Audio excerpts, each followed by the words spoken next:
Welcome to the Guntersville Grassroots Podcast, presented by Rec Lending. If you're in the market for a boat, be sure and check those guys out. They've normally got the best rates around.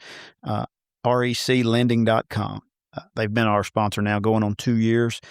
Always appreciate them. If you call them, tell them we sent you. So today, it's been a week or two. It's been 2 weeks, I guess, since we did one. It's the 7th of April. Here we are. It's prime spawn. Trey is not with us today, but I do have a special co-host here with me today. If you live in the fishing world, you're going to know his name. You've seen him in the last couple of weeks. His name's blown up. Mr. Will Robinson. Will, thank you for joining us. Absolutely. Happy to be here. If you don't know, if you've had your head under a rock and you haven't heard of it, Will won the Big Bass Splash on Guntersville a couple of weeks ago, which is a cool thing in itself, right? And not only that, he won it by .01.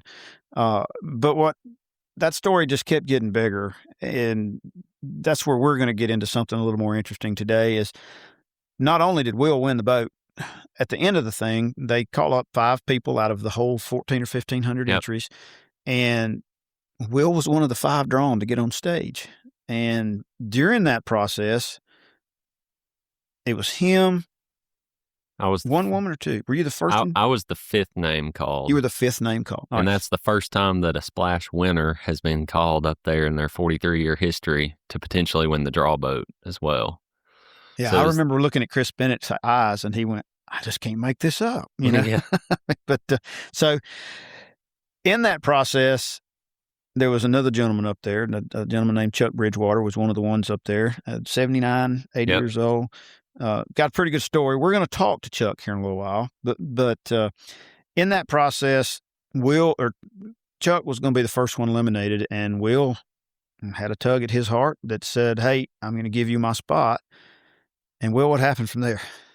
Well, so to back up, I had prayed out on the water that, I mean, if you win by .01, I mean, you're a fisherman, you know the odds of that are slim to none. And I had prayed out there on the water that if this was God's will or God's timing for me to win that tournament, then I would be given some type of opportunity to glorify Him in that win. And then to be called back up there, up on stage, was just hard to fathom, and a lot of emotion going through my head. And then hearing Chuck's story, which he just shared a very small part of his story up there. And then, I just felt led to take his place when he was told to go sit down. And he almost didn't let me. But Chris Bennett said it was up to me. And so I said I would be happy to. And lo and behold, Chuck won the boat. And I can't explain it, but I felt confident that he was going to win that boat whenever he took my spot. So I can't explain it either. And I did not know Will. I had conversations with his dad before. We're in the same, our real jobs are the same. And he and I had chatted back and forth before, and he had listened to the podcast. And I actually met Will before all that took place, I think. Right, yeah. And I'm standing out there, and as it turns out, I'm standing beside the last 2 people. Ended up with Chuck and another gentleman whose last name would have been Pritchett, but I was standing beside his son. He was the principal of Woodville High School, okay. And I didn't know it was his son, but he's like, man, he's never won anything. This is the closest he's ever come. And the whole time I'm sitting there thinking, I'm afraid that other guy's fixing to win. Like when that happened, same feeling you had. I went, yeah, I know how this story's about to unfold. Yeah. You could just feel it, and I think everybody in the crowd knew. I think that guy's son knew. Yeah, I think so. Anybody, I don't know. It was hard to not see it. So I've seen a lot of men and women crying from that experience, and I just hope it encourages a lot of people. Well, the Splash is a special little thing. It's a family-run group. They really are good people. Yep. They lost Bob Seeley that started it year before last, I think, and he did a lot of things for fishing, and it was designed to be for the average. I mean, you're not a pro. I mean, you're in the insurance business, I'm right? In the commercial insurance business right. Downtown Huntsville. I'm in the office every day. So. It's just designed for that. That's what it's designed for. So before we call Chuck, there's one other thing that happened. Well, let's stop for a second. Tell a little story about catching that fish. Which fish? The one that won the splash. Sorry. Okay. So the splash, the winning fish there, came on. We caught it on Friday around 11:30 in the morning, which was perfect timing to make it back for the bonus hour between 12 and 1.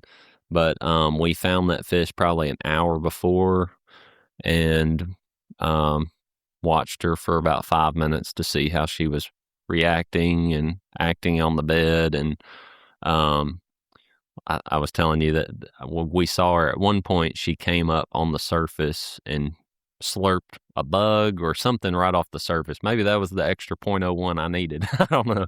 There you go. Anyway, we were confident that she was going to bite after that, and we were in a kind of a small area that we knew the next 2 days would be pounded by the wind because we had changing conditions, and we were confident in our area that there would be some big fish. We had fish between 4 and 5 pounds, a couple fish between 4 and 5 pounds already that morning, but found her, got set up on her, and caught the male within maybe 20-ish minutes, and then fished for the female another 30 minutes. It was close to an hour when it was all said and done.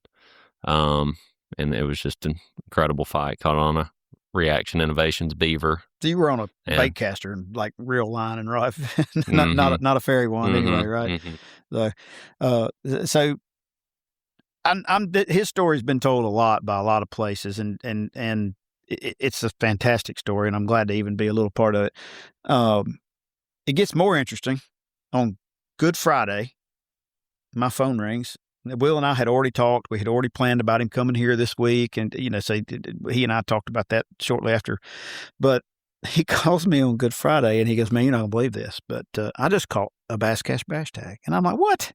And so tell me what you were saying a minute ago about that. Yeah, Friday we went. Our office was closed. You and your dad, and my dad and I went Friday, and we also fished the splash together. But Dad and I fished Friday. Went out within an hour of fishing. We put in, started fishing, I think we cranked the engine just to let it idle, then cut it off and just started fishing, as we do a lot of the time. Mm-hmm. But I had just gotten off of a phone call with a friend of mine and was just catching up with him, and he had some questions. He's trying to help me think through the tax sides of things. But anyway, and then was checking some emails on my phone.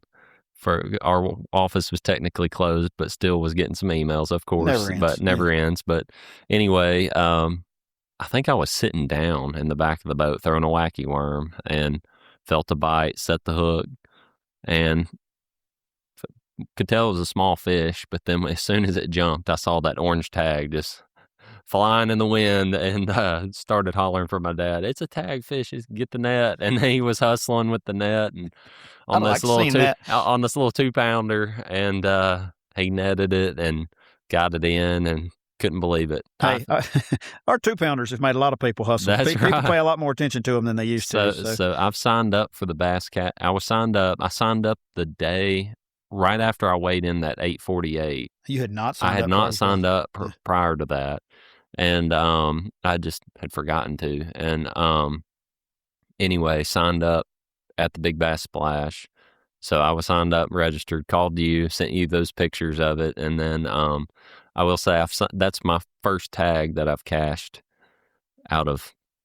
I've probably signed up every year you've done it. Is it 7 years or something? This is year number 8. Year number 8. So I think I've signed up just about every year. I did catch one tag one time. I was hoping you would tell that. I did catch one tag one time. It was on a Friday afternoon, and I was hustling to go fishing after work just for like 3 hours. It was one of those perfect fishing days, and had a school of fish found, and like first 4 casts, 3-pounder, and I was thinking like, oh, I'm going to catch a big one in the mix of these, and I catch the 4th 3-pounder and I unhook it. It was on a jig, and I drop it. And as soon as I drop it, I got a glimpse of the tag as it was falling back toward the water. What happened was it was the year the tags were pink, pinkish looking, but I think it was 3 years. Yeah, roughly 3. But it had slime on it for the most part. So when the fish was falling kind of like backwards, I could see the bottom of the tag. I got a glimpse of that pink and knew Couldn't reach exactly it. what that. Yeah, I hit the water trying to catch grab the fish, and so from here on out, I take the time to admire every 2 and 3 pounder as close as I can to make sure there's not a tag on there. That's So that hurt. That was the year that there was not a truck or boat tag caught, I probably believe. 2 or 3 years ago. Yeah. I'd So say. you can imagine where my mind was Yeah, going. I mean, you probably threw the boat back. So you were Yeah. supposed to win a boat 3 years ago, and you just weren't Man, quick enough. So, terrible. but well, as we mentioned a minute ago, Chuck Bridgewater is the gentleman that Will gave his spot up to that won the draw prize boat there at the Splash. And when Will started telling me his story, I went, people with a whole lot more reach than me have been telling Will's story. I mean, like, he's definitely got his 15 minutes going on here right now, and it's well deserved. But I thought, I asked Will, I said, man, you think Mr. Bridgewater would be interested in coming on and talk? So he talked to him, and he said that he would. So we're going to bring him in, and I don't know if I've ever had a 79-year-old man on the podcast before. Not that age matters by any means, but he had a pretty interesting story that you've touched a little bit. So we're going to see if we can't get him on and let him talk with us for a little bit. We've got Chuck Bridgewater on. Chuck and Will are now friends. Thanks to the Big Bass Splash, and it's crazy the way the world puts people together sometimes. And Chuck, thank you for taking a little bit of your time to come on and join us. If I understood correctly, you're on your way back home with the boat you won over here, right? Yes. Okay. All right. And you're going to make it. Trust us. All right. That's right. Had a little mechanical issue, but you're en route with a nice new boat. Tell us what was it you said about that boat a minute ago? I said it was a chick magnet. The women like it. And I also said it's prettier than Will's. Which I may or may not agree with you. It is a beautiful boat. It is a beautiful boat. Yeah, I'm a sucker for blue. If you weren't such a good man, I'd say, man, you got terrible taste in color. If you think yours is prettier. Well, he didn't pick that other boat; it picked him. That's right. That's right. So we were talking a little bit before we started recording here, and you were telling a pretty cool story that I'm gonna kind of let Will lead you into there. Yeah. So, Chuck, why don't you start over and tell some of your story? You shared with me, a few cool things. We've spoken a handful of times since the Big Bass Splash, and each time you've shared with me bits and pieces about your life, which were some incredible things. And if you'd like to jump in and start with your how you got into fishing, and your background in Vietnam and all those things, and just some about your life. Okay, well, as I mentioned, I grew up and I wasn't the nicest kid, and I hated school, but I was intelligent enough to know, I needed to do something. So I got my class ring in my senior year, and then I quit school and went out and got a GED. Actually, before everybody else graduated, and started my life. When I went into the Navy, I was ordered to Vietnam on swift boats as part of my time in the Navy, and that was a rather harrowing and humbling experience. Lost a lot of good friends and these little 1/8-inch aluminum boats on the rivers and stuff, but that also kind of made me realize, I'm mortal, and the military develops something in you that makes you grow up a little bit better. But I was always restless after that experience, and I lived in India. I was born in Indiana, lived in Illinois, California, most recently here in Oklahoma, but before that, Missouri and Alaska, Nome, Alaska. I was a police officer and chief in Illinois, and a lieutenant and investigator in Nome, Alaska. And by that the time when I got there, I had already had two wives. I just didn't behave and do what I should have done.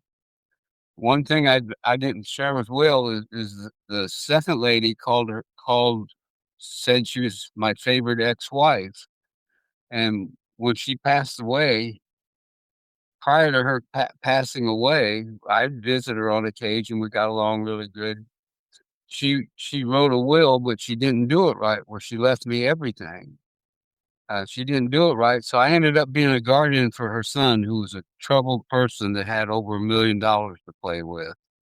Anyway, she passed away. That was sad.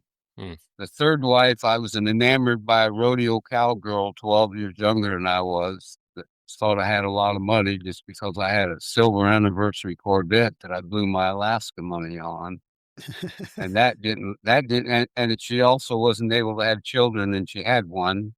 So that didn't help much.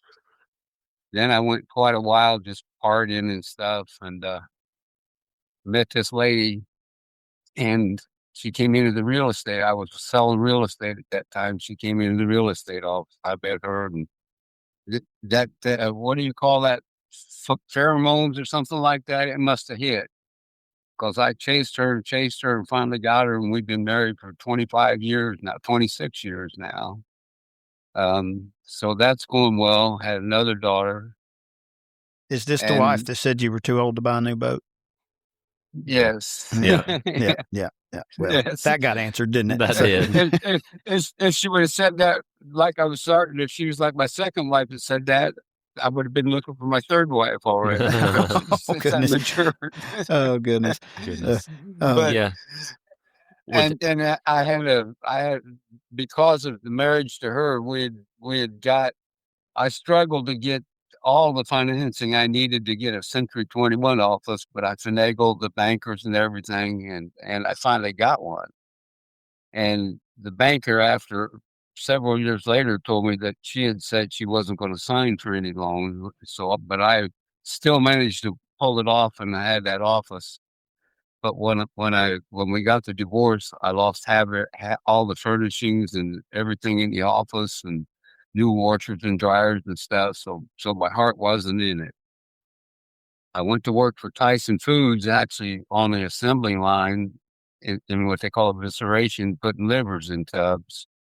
And I worked up my way up to being a corporate officer in the new workers' comp thing we formed. Got another job offer in Jefferson City, and this is where it leads into what we're talking about.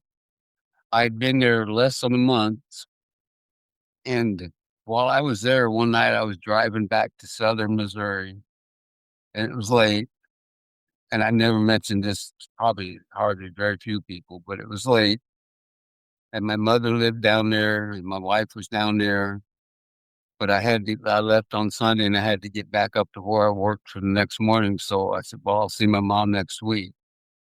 And she had an aneurysm that night and passed away. And that still just tears me up. You talk about a guilt trip. I don't know if I could have done anything, but at least I wouldn't have got a phone call like I got that she passed away. So I'm there. That was less than a month.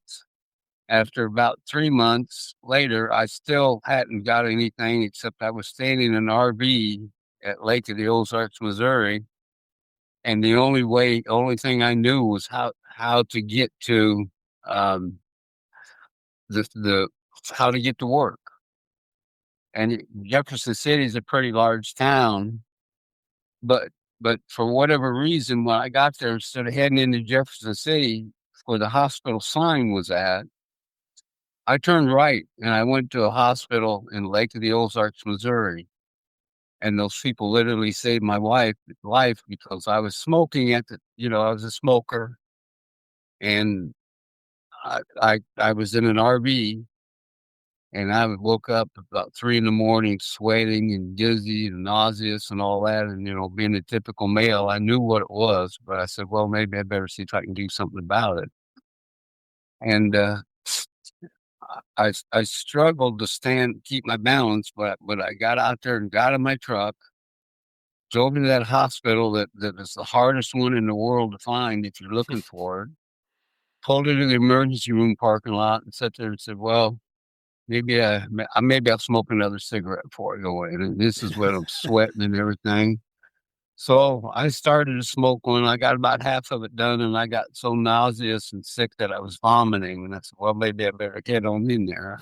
And so I got up and I stagger in there, and the emergency room doors slide open. And literally, as I'm standing in halfway in them, I went down. And then it was just the whole thing was just like you see in the movies, where they're hollering about crash carts and all this other stuff they say. And they wheeled me in there, and they said, the same thing you see in ER or whatever, don't have a pulse, don't got nothing, and okay, stand back, and they rub that junk on your chest, and then they stick them things on there, and man, some people could probably relate to this, but that hurts. That's all I'm saying. It was shocking your heart back. You were having a heart attack, and they were trying to bring you back. So, yeah, yes. And so they did that. They did it the first time, didn't work. They did it again, and it really hurt. And they did it the third time, and I felt like I was fighting them and just going crazy because it hurt so bad. But somebody said, "We got him," just yelled it like that. And then that's when, like I said, I heard the guy say, I can't get the damn pump working. And I kind of knew I was in trouble, and I'm thinking in my mind, get the damn pump working. And anyway, they got me revived and everything, put me in the room there.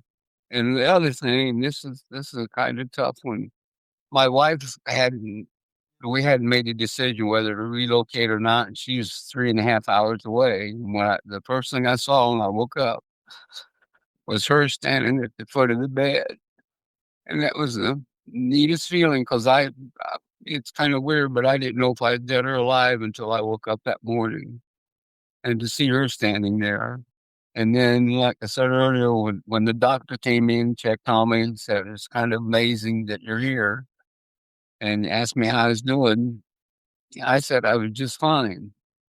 But what I forgot to mention just a little bit ago, I calmed down in that emergency room because a man in black slacks, tall, distinguished man, black slacks, white shirt, small goatee. He came in there and stood in there and put his hand on my chest and told me to relax when I felt like I was struggling, and I did. So that doctor asked me, I asked that doctor, who was that guy in the emergency room that calmed me down? And he said, "What guy?" And I said, "The guy in the black pants and white shirt, or in the ER room, whatever you call it." And he said, "There's nobody like that in there."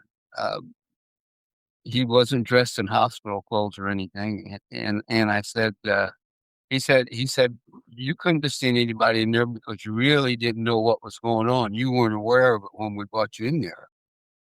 And I said to that doctor, "Did you ever get the damn pump working?" And the doctor almost literally collapsed that he couldn't believe that I'd heard that. And after that, and the other thing was no stents, no nothing. They put me off work for a week. And then I went back to work and just started living my life. I think you told me on the phone that was your wake up call yes, which shifted your life to Christ and changed your life for the better. That's what I was going to say is that what I think I would say this to you, Will, but when that happened, that was my wake up call because so many other things had happened to me that I started thinking maybe that was God trying to get my attention. Like I mentioned, in Vietnam, my flak jacket was shot, and the boat was shot, and my compass in front of me was shot, and everything else. And several people were killed and injured in one particular operation. And our boat was just full of holes, but I come out of it just fine. And so, okay, that was one event. Didn't think much about it except being lucky.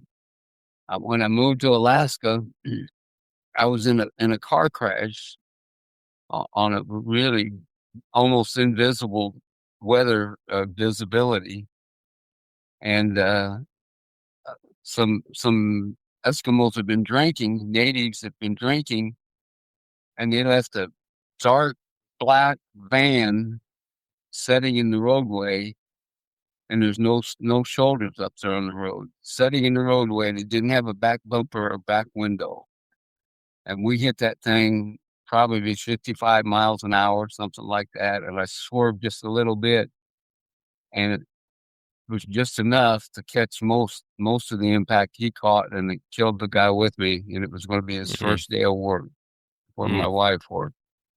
And anyways, and then so I went about living my life and partying and everything else. And then when I got up there and had that heart attack, I said, well, wait a minute. You know, when I was younger, my cousin almost drowned because our parents told us not to go to the river. We had to lie to the ER ambulance people about who we were so we wouldn't get in trouble. And then this in Vietnam, and then him in that wreck, and then the heart attack. And I said, well, maybe he's trying to tell me something.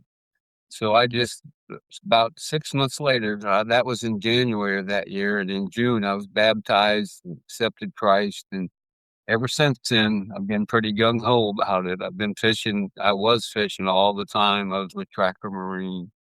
And I quit fishing on Sundays except for special events like this that I notify my pastor in advance. And I belong to an organization called Fishers and Men National Tournament Trail, which, by the way, well, I wanted to let you know I'm part of the organization, but we have a new director now, and much younger, and can kind of keep his head straighter than I can keep mine. They have a presence here. They have tournaments on Guntersville pretty regular. I've been with them for 25 years, and I just love it. It's just amazing. And they spread the gospel better. Not, I won't say better, but I've seen more men come together in the crowd there that they all know as Christians. They've had more courage to accept Christ than they do for embarrassment or whatever reason in a church setting. And we have a Friday night meeting and a message from folks. And that it's just a phenomenal organization. Great work there. Team trail in the country. And it's a big one, but for some reason, I don't know if it's because it's a faith-based one or whatever. I mean, our national championships, somebody can win 2 bass boats, just like was at Sealy. And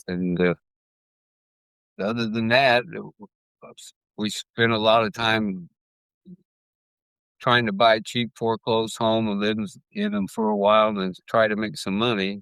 We would make more than we'd paid for it, but we'd be working for zero labor. And my wife's still working on one that I'm pretty much staying away from most of the time. It's fishing season. But I wanted to slow down.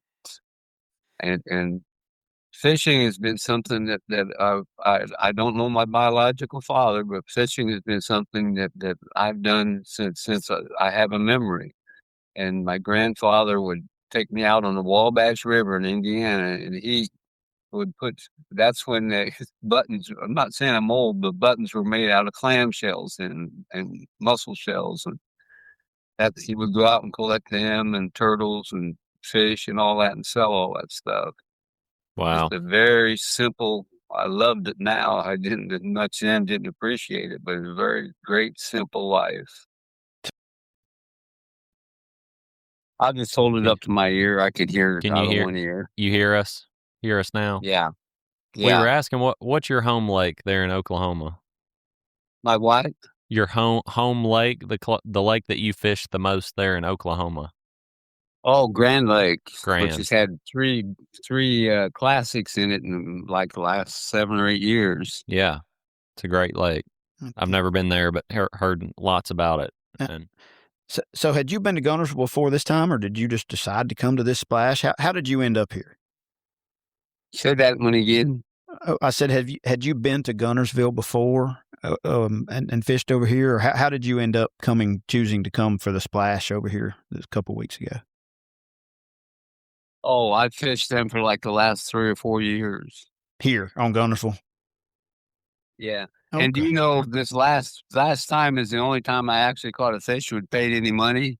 Good deal. But one thing, I'm still a blonde, even though I'm old instead of gray, and I was messing around there and went way up that river and all that and didn't pay any attention. And I got back at the last weigh-in about 10 minutes late and didn't get my expense money. Oh, This year?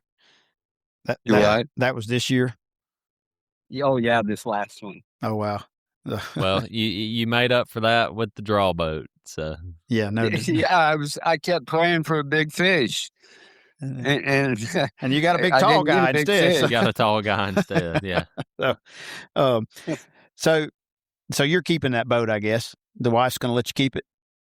Had a little technical hiccup, but we've got Chuck back on here now, and you were just telling us a little story.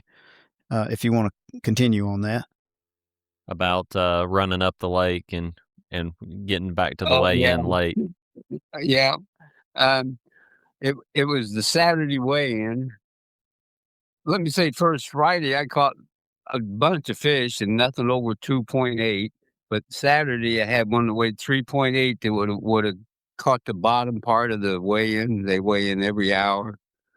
And so that lake, every lake is foreign to me when I get out of my home area. So I found out how to get in the river channel, and I ran up it a long way. And I caught one that was a decent fish. So I look at my watch and I said, well, I should have plenty of time to go back there. And I started flying back there, but I didn't have plenty of time. I just, like I said, I was a blonde and I didn't pay any attention to how long it took me to get up to where I was at. So I got back 10 minutes late and didn't get to weigh my fish in that would have paid my expenses. But while I was on that lake for 3 days, I was praying, Lord, give me a big fish. And, you get kind of not catching anything. You get somewhat discouraged and stuff. But he had, as we're leading up to, I'm sure, he had a bigger surprise for me when I won that boat. That's right. Nobody saw that coming. No, I sure didn't. I told Will and them I had the goofiest hoodie on because my hair was so messed up, and the way I was smiling made me look like an idiot, and I certainly wasn't very photogenic. And then I shuffle when I walk, probably because of old age, but when I'm conscious of it, I don't. I just walk normal. But on that stage, I'm shuffling away, turn my back on Will, and start just shuffling back there. I said, "My gosh, I'm gonna." I said on Facebook, I'm going to have to get my Bridgewater pretty makeup on from now on if I ever go up there. Well, the good thing is fishing is not a fashion contest, particularly in Alabama. So yeah, I know. Definitely not in Alabama. I'm still kind of vain, I raised with the time when there was a Route 66 and Cookie Lend Me Your Comb era, and everybody had a brush in their back pocket back then. Yeah. Well, Chuck, are you coming back and fish next year with that new boat? Yes, I am. I haven't even had it in the water yet, and I got a tournament Saturday. I don't know. I have to break it in, so I'll be kind of putt-putting around the lake. You're also planning to fish the Rayburn Splash tournament, aren't you? Or you're planning to go to Rayburn with your grandson? Oh, yes, I am. Yes, I am. And planning to take your grandson and let him use some worms. At least I think that was what you mentioned to me. That is a big lake. Yeah, they're all big lakes. But it takes years to learn some of them lakes. Like locals like Will know that lake, Yeah. But I just go there, because I love to fish. It's just neat to travel still and be able to. Of course, I'd like to catch some, and every once in a while I used to catch a fish. I think the older I get, the worse I get. I feel that way too. And I'm only 50, so Will's probably the only one of us three that can use them live scope gizmos. A little bit, but I don't like using them that much. You learned how to fish the right way beforehand, right? I have, yeah. I'm not anti-live scope. I'm not either. It's fun. It's a lot of fun. Yeah. Chuck, you remind me, there's a friend of mine here that will be 81 in June that I've known most of my life, a friend of mine named Bob House, that when I was 16 years old, we were sitting in a dove hunt, and I had known him, but I didn't know him real well. But we had a bunch of mutual friends of my dad's and stuff like that. And the dove hunt was just no good. It was in September, and he looks at me and he says, "Do you want to go fishing?" And I said, "Yes, sir, I do." So we left and went fishing, and we have been very good friends since that day. I just fished tournaments with him, stuff like that. So he just got back from Florida by himself, where he spent 2 weeks down there fishing. Wow. Just before the splash. He fished Friday and Sunday of the splash. He was smarter than the rest of us. He stayed home on that windy day. So, but he was out there. Wow, you know, that's and he's, I wasn't even going to bring this up, but he's actually fishing out of the draw prize boat that I won in the splash in 2016. There you go. He bought it for me. Yeah, that's cool. He came and hauled it home for me that day because I had a boat with me. And I brought it home for a week, and then he called me and says, "Hey, I think I want to buy that. It fit in my garage." So he's still fishing out of that boat. Sure is. Wow. So, what year was that? 2016. 16. Yeah. 10 years ago. Yep. That was just before I started fishing it. But isn't that amazing? All three of us sitting here talking about that stuff. I still, honestly, when I'm driving down the road, and even now when we're talking about it, I get so emotional. It's just so incredible. But if nothing else, look at the odds, of something like what happened with Will and I. And I want to say this because Will's kind of a humble guy, and he's pretty humble, and he said he didn't want any recognition. But unfortunately, what he did causes recognition that's hard to avoid. But what a great evangelistic thing. There's something in Proverbs that talks about, I think it says something to the effect of if you give something, you'll get something more, or something to that effect. And I honestly believe, just knowing Will this brief time, that he's glad events transpired like they did, and he's probably as much in awe as I am of the way they worked out. I've been overwhelmed by how many people have reached out and told me that this has encouraged them in so many ways, and ultimately I didn't want to be in the spotlight, but it's just turned out that way, and it's humbled me even more, but just from how many people have reached out. But I just hope it encourages, and I 100% believe that was God's handwork in that tournament. He allowed me to win that by .01, and to God be the glory for that. And I had prayed out on the water that I would be given a chance to glorify Him in my actions, and that chance was given. Yep. And like you said, I believe it. And then the odds of us being up there together, right? And really, my boat was terrible, and it just all of that just fell into place just so amazingly. It's just mind-boggling to me. But the other thing that's interesting, and Will, you've probably seen this from people that don't know, that day that you won that boat, where you, whatever the circumstances is, where you get to share that story, then they go tell people, and they go tell people, and it just keeps on going. Especially when I talk about, what you did, and I'm the recipient of it. Everybody in that Ford dealership knew about that before I left there, and everywhere I talk about it, and I can't help but relate the experience.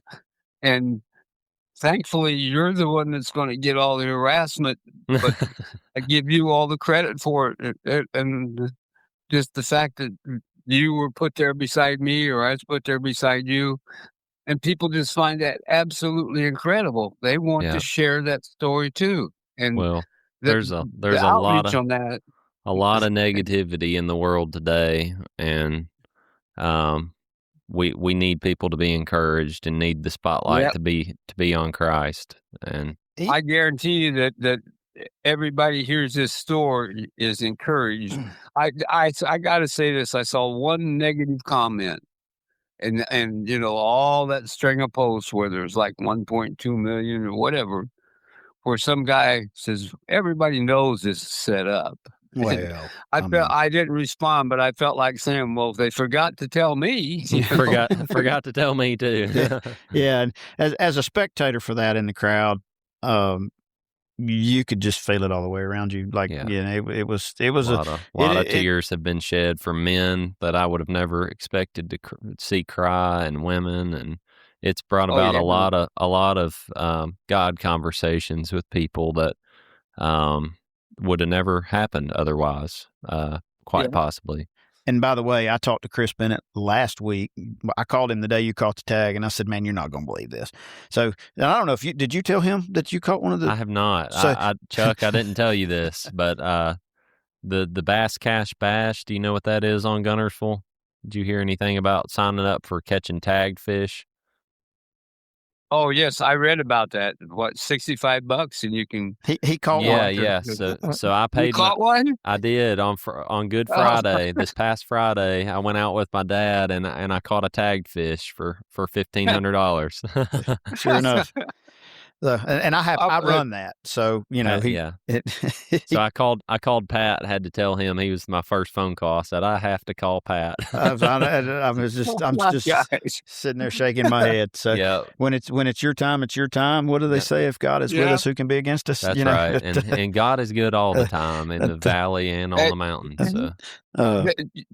Well, I want to tell you, I know you can't fish Sam Rayburn, but really try to fish Toledo Bend. Because I'm going to follow you, and I've got my binoculars, which honestly I carry in the boat anyway to see if I see somebody catch a fish. But I don't know.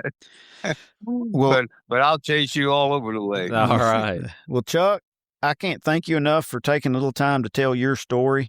When Wilt was telling me that, and I'm like, we need to talk about that a little bit. There's always more to the story than one side, and I appreciate you taking a little time to share that. And we're going to wrap it up, but I appreciate you doing that, and have safe travel back to Oklahoma with that brand new boat.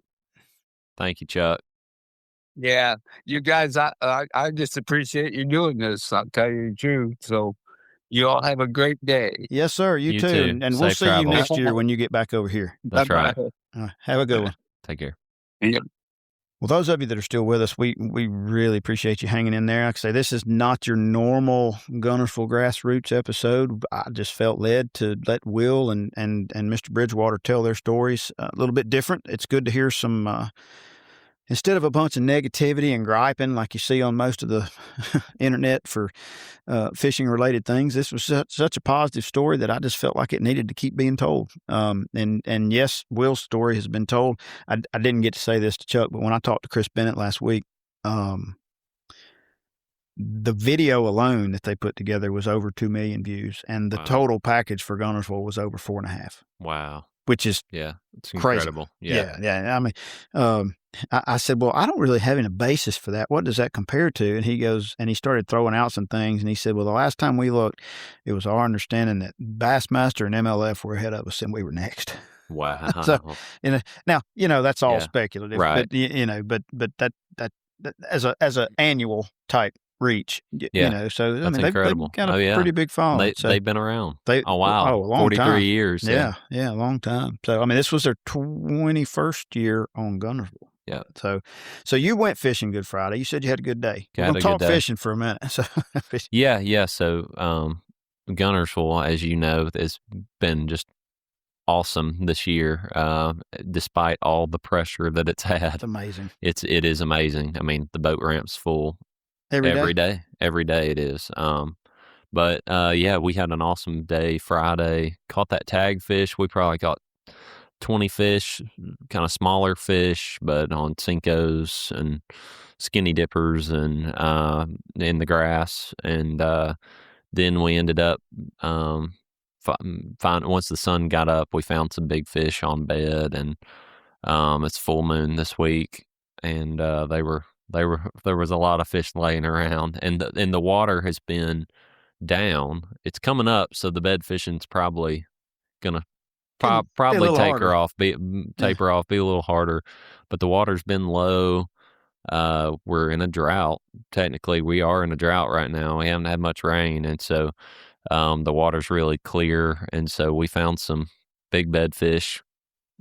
Had a couple between 6 and 7 pounds and some 5s and 4s. And so you had a really good day. We had a good day. Yeah, what was the really water temp when you were out there the other day? Of course, it got cold right after that. You know, didn't even look, did you? I didn't even look, honestly. Warm enough for him to be betting. I knew. So I had fished the weekend before the splash, some that weekend, and had caught.